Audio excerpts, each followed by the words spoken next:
Kalau kalian ingin menjadi pramugari internasional, this video might be for you.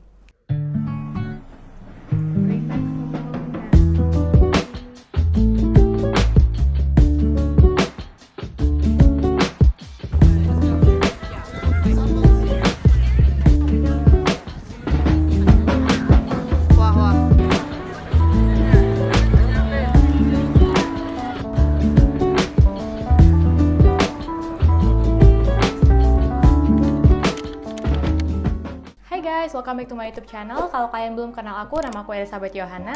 And in this video, aku bakal sharing tips interview pramugari internasional.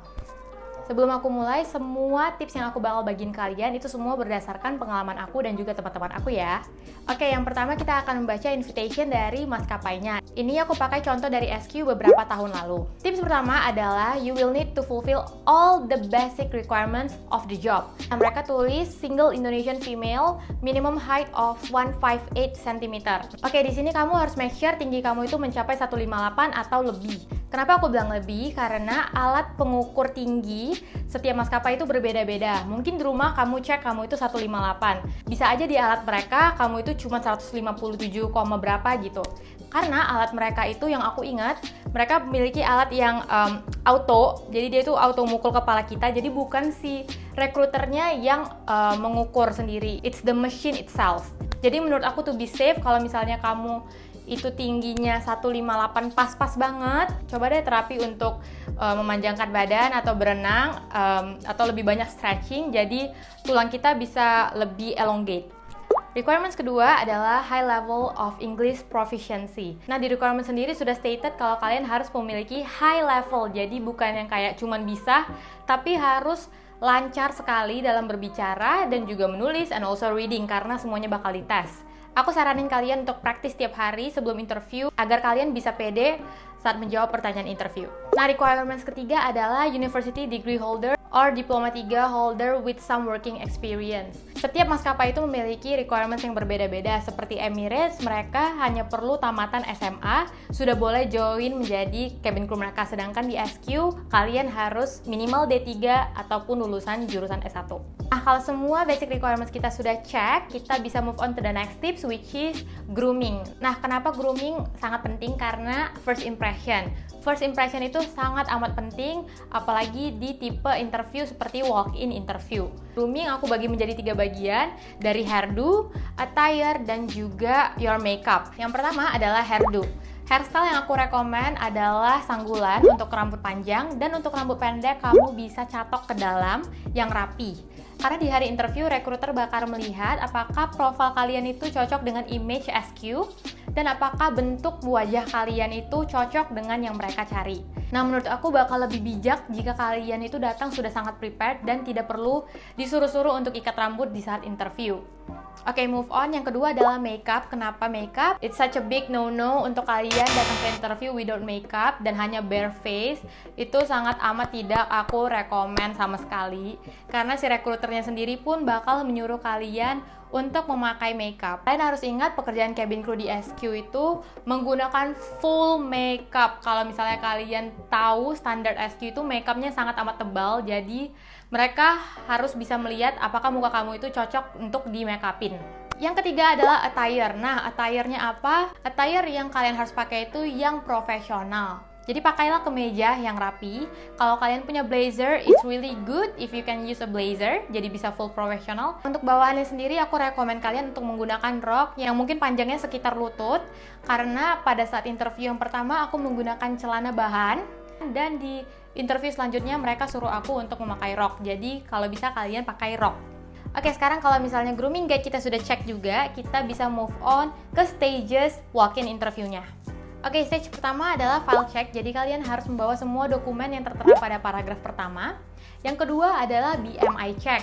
Nah, di stage ini teman-teman bakal lihat banyak sekali yang tereliminasi karena banyak yang antara underweight atau overweight. Nah, BMI yang aku saranin di sini adalah di antara 21 ke 22 karena itu BMI yang dicari SQ. Kalian bisa search di Google BMI calculator, kalian input tinggi kalian dan berat badan kalian, dan kalian cek apakah BMI-nya itu sudah sesuai dengan standar maskapai yang kalian ingin. Oke, setelah dari BMI check, kita akan lanjut ke grup interview. Di sini kita akan dipanggil sekitar 5 orang untuk masuk ke dalam satu ruangan yang isinya sudah ada rekruternya. Pada saat itu ada 2 rekruter, yang satu orang Singapura, yang satu orang Indonesia. Nah, di situ kita bakal disuruh introduce ourselves seperti nama, umur. Kalau nggak salah juga mereka ada nanyain background kalian. Lalu mereka bakal kasih kalian satu pertanyaan yang tipenya itu tidak ada jawaban yang salah atau benar. Nah, pada saat itu pertanyaan yang kita dapat adalah, if you are a furniture, what would you be? Nah, jadi kalau misalnya kita translate pertanyaannya, mereka tuh nanya kalau misalnya kalian bisa pilih untuk menjadi perabotan, kalian bakal pilih untuk menjadi apa dan kenapa? Nah, itu tuh pertanyaan yang kayak, ya udah kita bebas kan untuk milih jadi apa. Pada saat itu aku menjawab, aku akan menjadi lampu. Dan cara aku menjawabnya adalah, if I will be a furniture, I will be a lamp. Why? Because lamp gives out light and enable people to see and work. And when there is light, there is truth. Aku jawabnya kayak gitu pada saat itu. And jawaban teman-teman aku juga sangat-sangat unik dan very creative. Ada yang jawab bakal menjadi meja karena meja itu punya 4 kaki. Dan menurut dia 4 itu symbolize lucky. Jadi menurut aku semua itu jawabannya nggak ada yang salah atau benar. They just want to see how confident you are with your answer and also cara kamu berbicara. Setelah itu kalian bakal disuruh keluar dari ruangannya dan disuruh tunggu. Dan akan ada beberapa nama yang tidak akan lanjut ke next stage. Stage keempat adalah English Written Test. Kalian akan masuk ke satu ruangan bersama teman-teman kalian yang juga lolos. Nah, kalian tuh masing-masing akan mendapat kertas yang berbeda, jadi kalian nggak bisa nyontek. Bakal ada case atau skenario atau juga cerita yang kalian bakal dapetin dan kalian harus isi pertanyaan-pertanyaannya. Mostly are all multiple choice question. Menurut aku tipe pertanyaannya itu kalian harus sangat memahami tenses seperti simple tense, past tense, simple perfect, future tense, you name it, kalian tuh harus pakem banget di tenses karena tipe-tipe pertanyaan itu bakal menggunakan waktu. Kalian nggak perlu TOEFL ataupun IELTS untuk dapat mengikuti SQ, hanya perlu lulus tes English dari mereka saja sudah cukup. Kalian juga harus punya basic knowledge dengan nama-nama waktu. Paling simpelnya itu morning, afternoon, night, atau juga seperti dawn, lull. Itu kalian harus benar-benar punya basic knowledge akan itu karena itu sangat penting. Nah, pada saat itu aku lupa apakah ada pertanyaan tentang GMT, tapi kalian bisa coba latihan untuk menghitung GMT, kalaupun one day di pertanyaannya bakal ada. Oke, stage selanjutnya kalau kita lolos di English Written Test, kalian bakal dipanggil bertiga untuk ketemu dengan interviewer yang sama. Di situ kalian bakal dites English reading kalian dan juga speaking. Jadi kalian bertiga akan duduk sebelah-sebelahan. Mereka bakal kasih kalian card yang berbeda dan kalian akan disuruh baca dengan kuat dan jelas. Untuk speakingnya mereka bakal kasih pertanyaan yang lebih kayak tell me about yourself, pengalaman kamu apa aja, kenapa mau jadi cabin crew, kenapa mau pindah dari pekerjaan sebelumnya, atau hobinya apa. Lebih ke tipe pertanyaan-pertanyaan yang sangat personal. Nah, di situ kalian bakal dites apakah kalian itu bisa menggunakan tenses dan juga vocab-vocab yang benar. Setelah berbincang-bincang dengan interviewernya, mereka bakal panggil kalian masing-masing satu persatu untuk dites skin check. Nah, kalian akan berdiri di depan cahaya. Aku ingat banget, aku berdiri, terus di sini aku itu udah langsung jendela, jadi benar-benar langsung cahaya tuh ke muka kita. Jadi semua noda-noda itu langsung kelihatan ya. Interviewernya itu sangat amat detail, jadi mereka itu benar-benar ngeliatin muka, sisi depan, sisi kanan, sisi kiri. Juga mereka bakal ngeliatin tangan kita. Mereka bakal suruh kita kayak gini.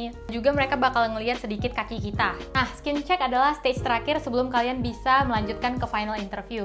Nah, di skin check ini aku dapat banyak banget pertanyaan tentang kayak gimana ya kalau misalnya aku punya luka ini, luka itu, aku punya luka tapi sebenarnya samar-samar, bisa nggak ya? Nah, menurut aku untuk luka sendiri, setiap maskapai itu memiliki standar yang berbeda-beda. Ada maskapai yang lebih tolerant dengan scars, jadi as long as the scars can be covered by makeup or concealer, you're fine. Tapi ada juga maskapai yang sama sekali nggak toleran dengan scars, jadi harus bener-bener kinclong. Nah guys, sebelum kita lanjut ke tahapan final interview, karena kita lagi ngomongin bekas luka dan cara menyamarkannya itu gimana biar kalian lolos interview, aku mau ngomongin suatu produk. Tapi kayaknya sebelum aku ngomongin, aku mau ganti baju dulu deh ya, biar lebih santai gitu ya.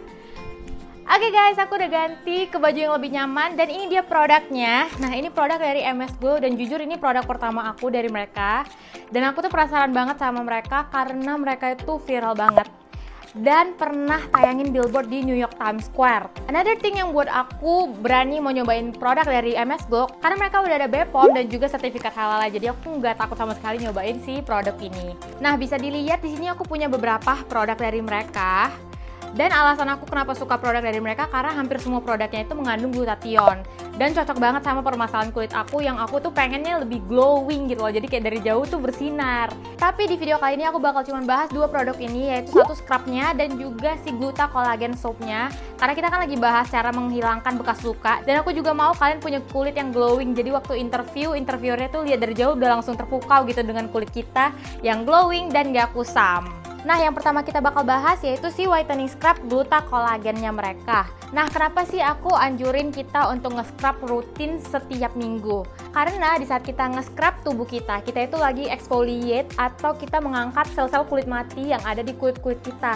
Nah, kalau kita itu jarang yang namanya exfoliate, jarang kita angkat sel kulit matinya, bakal banyak dead skin cell yang menumpuk setiap harinya. Jadi meskipun kita pakai produk-produk bagus, tapi kita lupa untuk ngangkat sel kulit mati kita, penyerapannya itu nggak bakal maksimal. Jadi kelihatannya bakal tetap aja kusam gitu.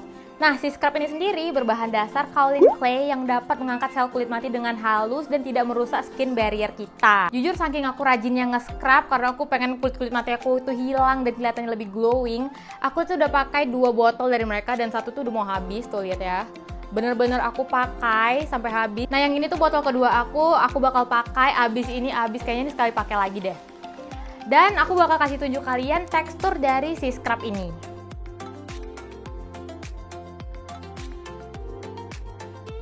Produk kedua yang bakal aku bahas adalah their Gluta White Soap with Gluta Collagen. Nah, ini Gluta White Soapnya itu lucu banget. Aku suka banget sama warnanya dan juga packaging mereka karena mereka itu pakai ziplock nih. Jadi ziplocknya itu ngebuat kita nggak usah bingung-bingung kalau misalnya kita mau bawa sabunnya itu harus taruh di mana. Jadi bentukan sabunnya itu kayak gini. Nah, dia ada 2. Yang satu aku udah pakai, udah tinggal dikit banget guys, lihat tuh. Aku udah pakai hampir sebulan dan udah mau habis, udah kecil banget karena aku pakai tiap hari. Nah, bentuknya tuh lucu banget. Dia taruh sabunnya itu di dalam kantongan jaring halus gitu, dan fungsi si kantongan jaring halus itu dia itu ngebuat si sabun jadi banyak banget busanya. Ini aku kasih tunjuk ya, kalian bisa lihat sabunnya tuh banyak banget. Jadi kalau misalnya mandi rasanya itu puas deh, rasanya bersih banget. Nah, si jaringnya juga ngebantu banget. Jadi waktu kita udah selesai mandi pakai ini, kita bisa langsung gantungin. Jadi si sabunnya bakal tetap kering dan dia nggak bakal kayak basah-basah dan bercampur dengan bakteri lainnya. Jadi it's really nice and hygiene. Yang ngebuat aku lumayan kayak amazed sama si sabun ini karena awalnya aku kira sabun ini tuh kayak ya udah sabun biasa aja, sabun whitening biasa. Tapi ternyata little did I know ini sabunnya itu berbahan dasar coconut oil. Jadi bagus banget buat tubuh kita. Dan si sabun ini juga tidak mengandung SLS, SLES, dan juga bebas paraben. Jadi si sabunnya ini itu tidak akan membuat kita kulitnya tuh kering. Karena jujur abis mandi pakai sabun ini rasanya tuh keset banget, tapi dia itu nggak kering sama sekali. Jadi aku lumayan takjub sih sama si sabun ini. Nah, kedua produk ini tuh sama-sama mengandung glutathione, alpha-arbutin, dan juga kolagen. Fungsi dari glutathione sendiri, kalau kalian belum tahu, selain sebagai antioksidan, dia itu bisa mencerahkan kulit, dan glutathione itu juga bisa mengurangi tanda-tanda penuaan. Nah, kalau untuk si kolagen sendiri, fungsinya itu untuk mengenyalkan dan juga mengencangkan kulit kita. Sebenarnya kulit kita sendiri itu memproduksi kolagen, tapi semakin bertambahnya usia, produksi kolagen di tubuh kita itu mengurang. Jadi kita perlu asupan dari luar. Nah, asupan kolagen dari luar itu bisa dalam bentuk yang kita bisa konsumsi. Jadi kita bisa makan atau minum, atau yang bisa kita apply seperti 2 produk ini. Nah, kita bisa langsung apply ke tubuh yang menurut kita itu butuh kolagen. Yang ketiga adalah si alpha-arbutin. Nah, alpha-arbutin ini terbuat dari buah-buahan berries.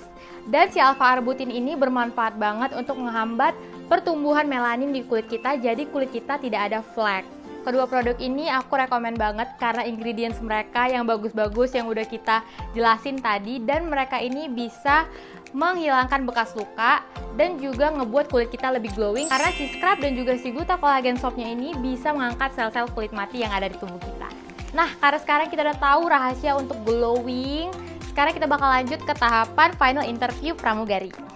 Nah, setelah kalian lolos stage skin check, kalian bakal mendapatkan invitation untuk mengikuti tahapan final interview SQ.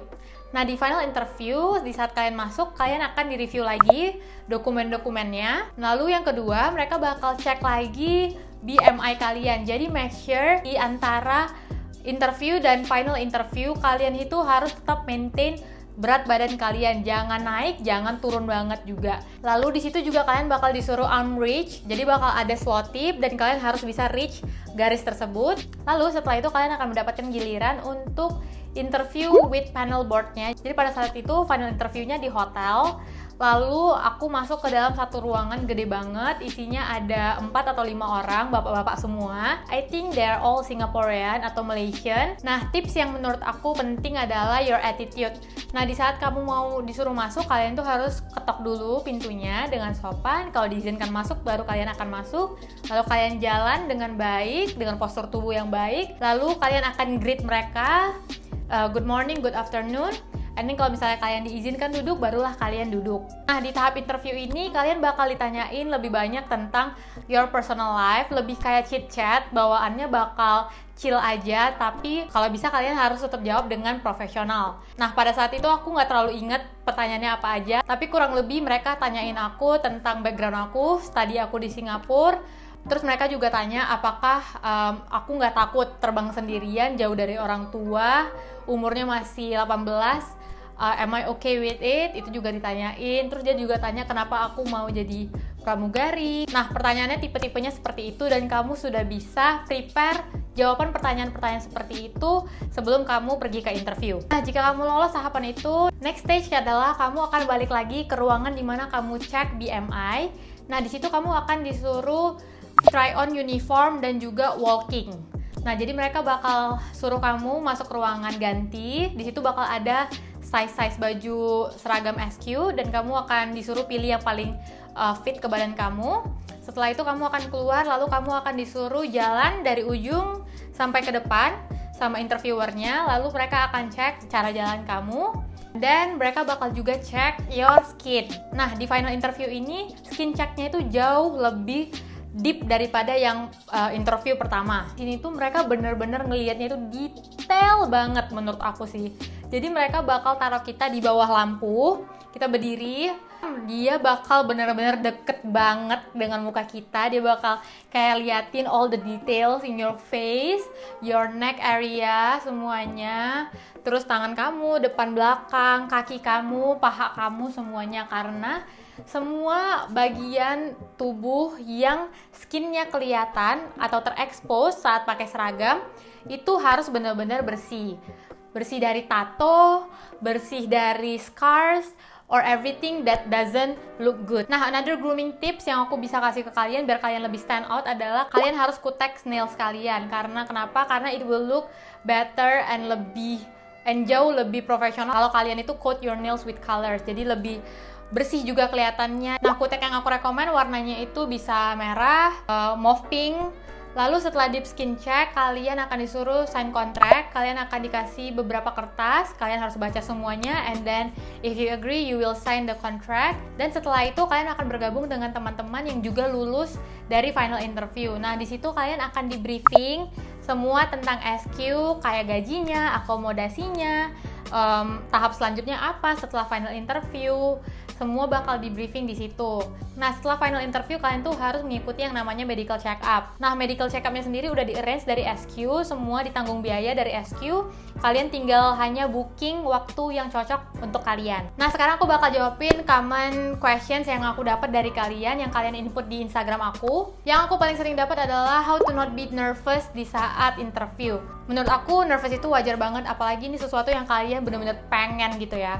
Nah, cara aku untuk less nervous dan juga confident adalah aku prepare myself. Nah, I equip myself with the knowledge of the job. Nah, jadi aku harus udah kuasain tentang company profile-nya, tentang pekerjaannya, tentang pertanyaan-pertanyaan yang sering ditanyakan, lalu juga tentang bagaimana cara berbicara yang baik di depan umum, terus juga cara untuk punya body posture dan juga mimik wajah yang tepat saat menjawab pertanyaan. Itu semua sangat penting dan sangat amat bakal efek ke performance kalian. Nah, another tips agar kamu tidak nervous adalah don't overthink. Jadi pada saat interview, aku bener-bener buang semua hal yang ngedistract aku. Contoh ya, adalah satu HP aku bener-bener matiin notif dari sosial media. Jadi aku benar-benar that one day aku really focus on the interview itself. Aku nggak ada buka-buka sosial media. Aku cuma punya WhatsApp karena aku harus ngabarin keluarga aku tentang progress interviewnya. Tapi selain itu aku sama sekali nggak ada buka-buka yang namanya Instagram, Twitter, TikTok. No, I really focus that day just for the interview. Pada hari interview itu juga aku nggak sama sekali yang namanya kayak ngobrol-ngobrol bareng teman. Of course I do mingle with people, tapi aku nggak yang terlalu kayak, kamu ngerti gak sih kalau misalnya lagi ada segerombolan ngomongin ini gimana. No, I don't do that. Karena your focus there is to do the interview. Jadi jangan fokusnya itu malah bergerombol. Kalau misalnya kalian udah selesai interview, kalian mau chit-chat, you go. Lalu yang ketiga, supaya kalian confident adalah do not compare yourself with others. Karena sudah pasti pada saat interview bakal banyak kandidat yang mungkin lebih experience dari kalian, yang mungkin udah pernah kerja di maskapai yang besar, udah bertahun-tahun. Just be confident of who you are. Kamu kasih all the best that you can give that day. Dan sama sekali nggak usah pikirin orang lain, tenang aja. Karena orang lain juga mikirin dirinya sendiri. Jadi nggak usah sok-sokan yang kayak insecurean pada hari itu. Just give your best menurut aku. Terus ada juga yang nanya, Kak, kalau misalnya kita tinggalnya itu nggak di Jakarta, apakah kita bakal di-provide akomodasi untuk mendatangi interviewnya? Jawabannya adalah tidak. It's a walking interview, jadi semuanya emang datang ke Jakarta itu from all over the city di Indonesia. Aku juga terbang dari Singapura ke Jakarta with my own expense, dan kalaupun aku nggak lulus pada saat itu, ya that's my loss. Terus ada yang nanya juga, Kak, interviewernya galak nggak? Menurut aku mereka sangat amat friendly dan sangat amat welcoming. Jujur aku juga pertama-tama sangat amat takut ya, kayak kan kita nggak tahu ya tipe interviewernya gimana, but they are really kind. Mereka itu yang ngebuat aku nggak nervous, kayak jadinya kayak bener-bener ngobrol bareng, apa ya, kayak ya udah ngobrol aja gitu sebenarnya. Terus another thing yang paling banyak ditanyain adalah tentang mata minus dan juga tulang belakang. Jadi pada saat medical check up, mata kalian akan dicek minusnya berapa degree, tapi as long as kalian itu bisa pakai contact lens, that's okay. Nah, untuk tulang belakang sendiri, di saat medical check up, iya bakal dicek, dan mereka punya derajat yang diperbolehkan. Tapi that degree itself itu confidential, jadi aku juga sama sekali nggak tahu. Kebetulan aku juga ada skoliosis sedikit, tapi aku sendiri masih hitungannya aman, jadi aku lolos medical check up. Nah, untuk medical check upnya sendiri kalian akan lewatin 2 medical check up, yang one in Indonesia and one in Singapore. And hopefully di kedua medical check up itu hasil kamu bisa lolos ya. Dan satu kalimat yang kalian harus bawa di saat interview adalah be the best version of yourself. Kamu harus bisa menjadi versi terbaik diri kamu pada saat interview. Okay, you need to be focused. Don't let anything distract you. Give your best smile, give your best performance for that day. Karena percayalah, hasil tak akan pernah mengkhianati usaha kalian. Jadi give your best, be the best version of yourself. So that's it guys for the tips. Aku udah jelasin panjang lebar banget. Semoga ini dapat membantu kalian yang ingin menjadi cabin crew SQ ataupun maskapai internasional lainnya. And I hope you enjoy the video. Thank you so much for watching. See you in my next video. Bye bye.